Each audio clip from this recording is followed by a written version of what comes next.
Hello everyone, I am Avinash and you are watching my channel Live for Physical Education.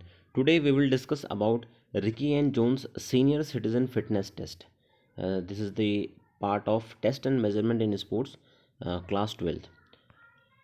So Ricky and Jones Senior Citizen Test or Senior Citizen Fitness Test is also known as Fulton Functional Test and it was developed by Ricky and Jones in 2001.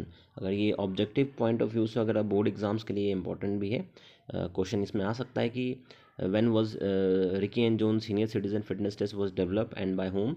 The answer will be 2001 by Ricky and Jones. Its other name is also known as Fulton Functional Test. So there are 6 test items in senior citizen fitness test. So the tests are chair stand test, arm curl test, chair sit and reach test, back stretch test, 8 foot up go test and 6 minute walk test. तो ये जो 6 test items हैं ये सब किस में आते हैं? सीनियर सिटीजन फिटनेस टेस्ट में. So first one is chair stand test. So the purpose of this test is to measure the lower body strength. जो चेयर स्टैंड टेस्ट का जो सीनियर सिटीजन्स के लिए होता है उसका पर्पज़ क्या है, ऑब्जेक्टिव क्या है कि लोअर बॉडी स्ट्रेंथ को मेज़र करना. इसके लिए आपको क्या इक्विपमेंट चाहिए? एक चेयर चाहिए जिसका बैक बिल्कुल स्ट्रेट होगा और वो 44 सेंटीमीटर हाइट होनी चाहिए बैठने के लिए. और आपको एक इसमें स्टॉप वॉच चाहिए. जैसे आपको एग्जांपल राइट कॉर्नर में दिख भी रहा होगा इस इमेज में, ये वीडियो में सेम यही इसका प्रोसीजर फॉलो करना है. इसमें देख लेते हैं इसका प्रोसीजर कैसे है.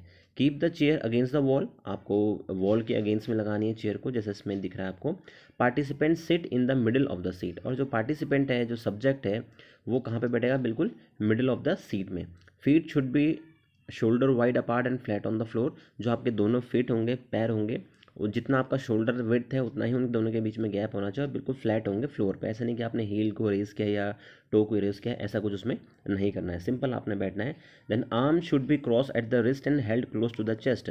और आपको दोनों हाथ बिल्कुल क्रॉस करके, एल्बो से बेंड करके आपको अपने शोल्डर को टच करना है, जैसे आपकी इस इमेज में देख सकते हैं या वीडियो में देख सकते हैं. From sitting position subject stand up and then sit down completely at the start of this signal and continue it for 30 seconds. जैसे ही आपको कमांड मिलेगी, आपको सिटिंग से स्टार्ट करना है या स्टैंडिंग से भी स्टार्ट कर सकते हो.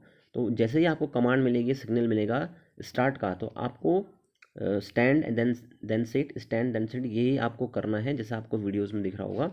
अप टू 30 सेकेंड्स तक इसको आपको 30 सेकेंड्स तक परफॉर्म करना है. इससे क्या होगा, आपकी जो लोअर बॉडी स्ट्रेंथ है, जो आपके थाइज में, हिप्स में या काफ्स में जितनी स्ट्रेंथ है उसका पता चलता है. उसको हम लोअर बॉडी स्ट्रेंथ जिसको हम काउंट करेंगे, तो इससे ये पता चलेगा आपको.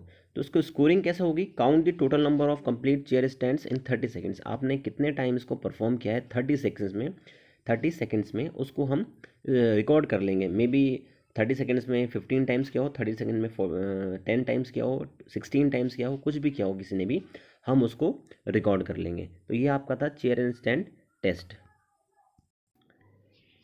Then second one is arm curl test. The objective or the purpose of this test is to measure upper body strength and endurance. इसमें क्या मेज़र करते हैं हम लोग? Upper body strength and endurance. अब इक्विपमेंट क्या चाहिए इसके लिए? ये 5 पाउंड का वेट चाहिए वुमेन के लिए, ये 8 पाउंड का वेट चाहिए किसके लिए? मैन के लिए. तो दोनों कैटेगरीज के लिए डिफरेंट वेट है. 5 for women and 8 for man.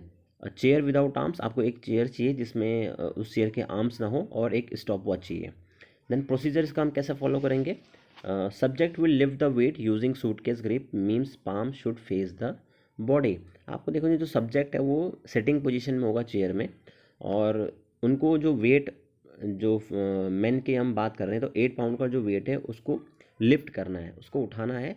लेकिन कौन से ग्रिप में? Suitcase grip. सूटकेस ग्रिप मतलब होता है जिसमें आपकी जो फिंगर्स है, जो आपका पाम है, वो आपकी बॉडी की तरफ फेस करेगा.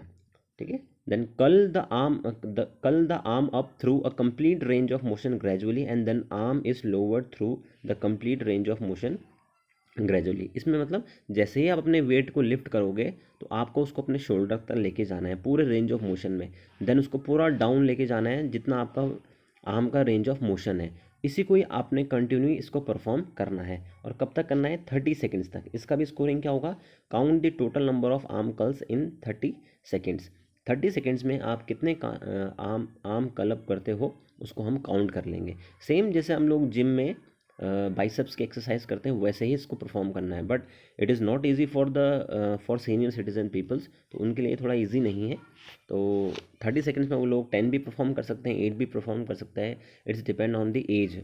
सीनियर सिटीजन देखो 60 से ऊपर स्टार्ट होता है, तो 60 भी आएगा इसमें, 65 70 भी आ सकते हैं, तो उनकी एज पे डिपेंड करता है वो कितना परफॉर्म करते हैं। इसमें हमको एक चीज़ ध्यान रखनी है, जब हम आर्म कर्ल अप करेंगे ऊपर की तरफ लेके जाएंगे तो हमारा जो लोअर आर्म है वही मूव करेगा, जो अपर आर्म है वो बिल्कुल मूव नहीं करेगा। तो इस चीज़ का हमें इसमें ध्यान रखना है। Then the next test item is chair sit and reach test. Chair sit and reach test, its purpose is to measure the lower body flexibility. जो हमारी लोअर बॉडी है उसमें उसकी फ्लेक्सिबिलिटी कितनी है उसको हम मेज़र करते हैं इस टेस्ट के through. For senior citizen, then equipment we need a ruler, a chair with straight back and 44 centimetre height. जिसकी हाइट बैठने सेटिंग की हाइट कितनी होगी 44 सेंटीमीटर। एक चेयर चाहिए, देन रूलर चाहिए मेजरमेंट करने के लिए। देन इसका प्रोसीजर कैसे परफॉर्म करना है हमें। Subject sits on the edge of the chair. Subject हमारा वो कहाँ पे बैठा है, बिल्कुल चेयर के एज पे। आप चेयर को वॉल के साथ भी लगा सकते हो जिससे कि आप एज में बैठो तो चेयर मूव ना करे, थोड़ा सपोर्ट मिल जाए। 1 foot should remain flat on the floor and other leg should be extended forward with the knee in a straight position। देखो आपको जो एक लेग होगा आपका वो बिल्कुल फ्लैट रहेगा फ्लोर पे, जैसा आपको उसमें देख सकते हो दोनों पिक्चर्स में। जो लेफ्ट लेग है वो बिल्कुल फ्लैट है और 1 लेग आपका फुली एक्सटेंडेड स्ट्रेट रहेगा, जैसे इस इमेज में आपको दिख रहा है। जो इनके राइट लेग है दोनों के पिक्चर्स में अप एंड डाउन में, वो राइट लेग उनका बिल्कुल स्ट्रेट है। Then place 1 hand on the top of the other with tips of the middle finger at the same level. उसके बाद क्या करना है आपको दोनों आर्म को अपने जो दोनों आपके पाम है या हैंड है जो फिंगर्स हैं उनको एक दूसरे के ऊपर रख के फिर आपको अपने जो टो है वहाँ तक उसको लेके जाना है अपने हाथ को। जितना पॉसिबल हो सकता है आप उसको टच करेंगे, अगर नहीं भी हो रहा है टच तो इट्स ओके, नो प्रॉब्लम, लेकिन आपको ट्राई करना है, ठीक है। Then keep the knee straight and hold the reach for 2 seconds। इसके बाद आप, लेकिन इस चीज़ में आपको एक ध्यान रखना है, जब भी आप आगे की तरफ बैंड होगे, जैसे ही आपकी वेस्ट से आप बैंड होगे धीरे धीरे आगे की तरफ जाओगे टच करने के लिए, तो आपकी नी बैंड नहीं होनी चाहिए। जो राइट लेग आपका फुली एक्सटेंडेड है वो बैंड नहीं होना चाहिए। अगर नी बैंड होगा तो आप इजीली इसको टच कर लोगे, लेकिन जो हमारा पर्पज़ है इस टेस्ट का वो हम फिर इसको मेज़र नहीं कर पाएंगे। तो इस चीज़ का आपको ध्यान रखना है, नी बिल्कुल स्ट्रेट रहेगी। The distance is measured between the tips of the finger and the toes. इसके बाद आपको डिस्टेंस जो मेज़र होगा वो कहाँ से होगा, जो आपके फिंगर्स के टिप है और टो तक, उसमें वो डिस्टेंस हमको मेज़र करना है।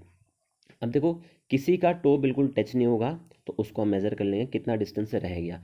किसी का टो बिल्कुल टच हो जाएगा हमसे तो वो कोई इशू नहीं है। किसी किसी का ऐसा होगा कि ओवरलैप कर जाएगा, मतलब उन्होंने टो भी टच कर दिया और उनकी जो फिंगर्स हैं वो आगे तक जा रही हैं, तो ऐसा भी किसी में हो सकता है जिनकी फ्लेक्सिबिलिटी अच्छी होगी। तो if finger tip touches the toes the score is 0। अगर आपके जो दोनों हाथ हैं वो मतलब सिंगल हैंड अगर आपके टो को टच कर रहा है लेग के, जो राइट लेग के, तो इट मीन्स आपका स्कोर कितना हो जाएगा 0, नो प्रॉब्लम, आपकी फ्लेक्सिबिलिटी अच्छी है। If they do not touch the measure the distance negative score. अगर टच नहीं करता है, जैसे इन दोनों इमेज में दिख रहा है आपको, इसमें टच नहीं हो रहा है, जैसे आप यहाँ पे देख सकते हो, ये जो यहाँ पे ये है क्या है, ये टच नहीं कर रहे हैं, तो ये जो गैप है, ये जो गैप है हमें इसको मेज़र करना है, ठीक है, कि कितना सेंटीमीटर वो बच रहा है। जितना सेंटीमीटर बचेगा वो नेगेटिव स्कोर में आएगा, ठीक है। नेगेटिव जो सेंटीमीटर हम उसको जितना टच नहीं कर पा रहा है वो नेगेटिव में उसको हम काउंट करेंगे।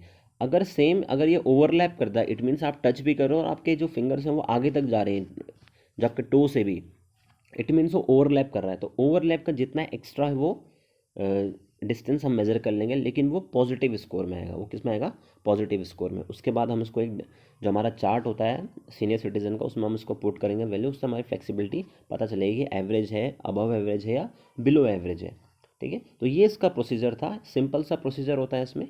देन इसके बाद हम इसकी स्कोरिंग कैसे लिखते हैं। Write the score to the nearest ½ inch और 1 centimetre as the distance reach either negative और पॉजिटिव। जितना भी डिस्टेंस आएगा आप उसको नियरेस्ट लिखोगे इंचेस के या सेंटीमीटर के, और अगर टच नहीं कर पा रहे हैं तो नेगेटिव में लिखना पड़ेगा, और ओवरलैप कर जाएगा तो पॉजिटिव में, और अगर टच कर रहे हैं तो नो प्रॉब्लम, हमको उसको ज़ीरो लिखना है। तो ये था chair sit and reach test, जो जो कि लोअर बॉडी फ्लेक्सिबिलिटी को मेज़र करने के लिए होता है, जो हमारे सीनियर सिटीजन्स होते हैं उनके लिए। तो ये पूरा प्रोग्राम ही उन्हीं के लिए डेवलप करा गया है। तो इसमें मैंने आज अपने इस वीडियो में इसके 3 टेस्ट आइटम्स को डिस्क्राइब किया है, और जो नेक्स्ट मैं अपना वीडियो लाऊंगा उसमें जो नेक्स्ट 3 टेस्ट आइटम्स जो सीनियर सिटीजन के हैं जो बच रहे हैं उसको मैं डिस्क्राइब करूँगा। तो आई होप सो गाइज आपको वीडियो समझ में आएगा। अगर कोई डाउट है तो आप कमेंट सेक्शन में लिख के इसको पूछ भी सकते हैं। और ये बहुत अच्छा एक टेस्ट है हमारे सीनियर सिटीज़न के लिए।